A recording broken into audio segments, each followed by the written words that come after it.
안녕하세요. 2019년도 울산신용보증재단 사무기출문제 30제 가운데 경제학 강의를 하게 된 오기열 교수라고 합니다. 기출문제 30제 가운데 경제학 문제는 10문항이지만 생각보다 점수 따기가 별로 그렇게 어렵지 않은 내용들이니까 해설을 통해서 여러분은 많은 도움을 받았으면 합니다. 자, 문제를 바로 살펴볼 텐데요. 첫 번째 문제는 21번 문항입니다. 21번 A나라의 경제에서 다른 조건들은 일정할 때 아래와 같은 정책이 시행되었다. 정책 시행 후에 물가 수준과 실질 GDP 변화에 대한 설명으로 올바르게 짝지어진 것은 단 우상향하는 총공급 곡선을 가정한다 라고 문제가 되어 있어요. 그래서 일단 포커스 하나 총공급 곡선이 우상향이라는 가정 하나를 기억해 놓으시고, 또 하나 포커스가 정책 시행 후에 물가 수준과 실질 GDP 변화라는 게 포커스가 되겠네요. 자, 여러분은 이런 문제를 풀 때 어떤 정책 변화 전후에 물가와 그 다음에 GDP, 즉 Y 값의 어떤 변화를 갖다 묻는 문제가 나오면 아예 그래프로 해석하는 게 훨씬 더 쉽고 용이합니다. 그래서 이 문제는 처음부터 그래프로 바로 풀어보도록 하겠습니다. 그래프는 당연히 두 개, 그 거시 쪽에 이쪽 정책 문제에서는 두 개의 그래프를 동시에 이용하셔야 되는데 ISLM과 그 다음에 ASAD에 대한 그래프를 동시에 그려 놓으셔야 됩니다. 그래서 그래프를 그려 본다면 이자율 R과 Y, GDP하고 관계인 ISLM에 대한 그림을 하나 그려 놓으시고요. 바로 밑으로 해서 똑같이 Y 변수를 가져가면서 이쪽은 물가가 되겠죠. P. 그 다음에 여기서 마찬가지 그 ASAD를 가지고 그려놓으신 상태에서 푸시면 되는데, 자, 공교롭게도 우상향하는 총공급 곡선을 가정했다. 이건 이건 어떤 걸 또 얘기하는 거냐면 단기를 묻는 겁니다. 장기에는 AS가 주로 수직성이 되겠죠. 아무튼 간에 이 문제를 할 때 이제 두 번째는 이제 직접 문제를 풀기 위한 내용을 이용해야 될 텐데, 통화안정증권을 매입한 겁니다. 공개시장 조약을 통해서.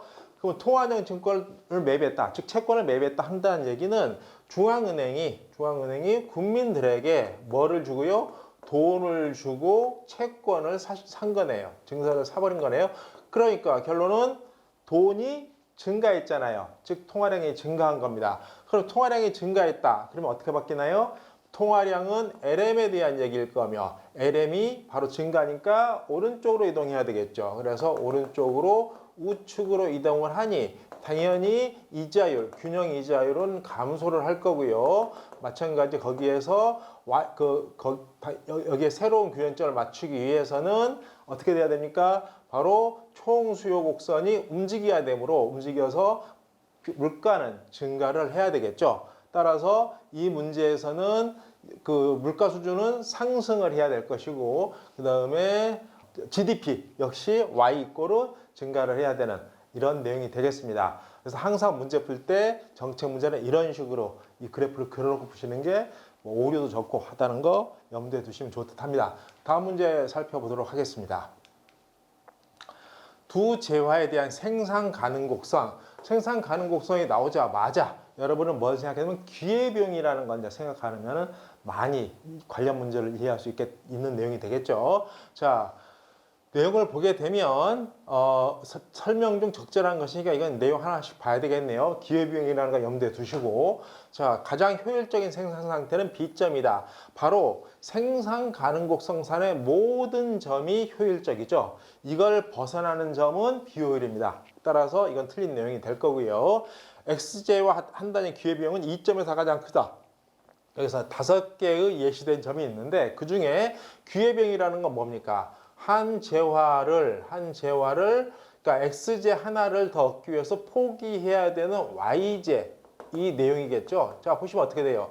똑같이 지금 하나씩 가는 걸로 제가 그림을 그려봤는데, 나름 똑같이 갈 때 포기해야 되는 양이 점점 커지고 있죠. 따라서 오른쪽으로 가면 갈수록, 즉 ACE 이쪽으로 가면 갈수록 값이 커진다는 거. 따라서 2점에서 제일 크게 되겠죠. 그래서 2번이 정답이 될 거고요. 기회비용은 당연히 A와 C와 E는 각각 다르니까 같다는 것도 잘못된 내용이고요. D점은 여기는 이 생산 가능 곡선의 내부는 생산 가능 영역, 생산 불가능 영역 이렇게 되는 거니까 생산이 가능하다가 될 거고요. X제만 생산하는 것, 바로 이 점 자체가 하나의 가정되어 있다면 이 점은 X제만 생산이 가능하기 때문에 불가능하다는 건 잘못된 거죠. 그래서 정답은 2번이 되겠습니다.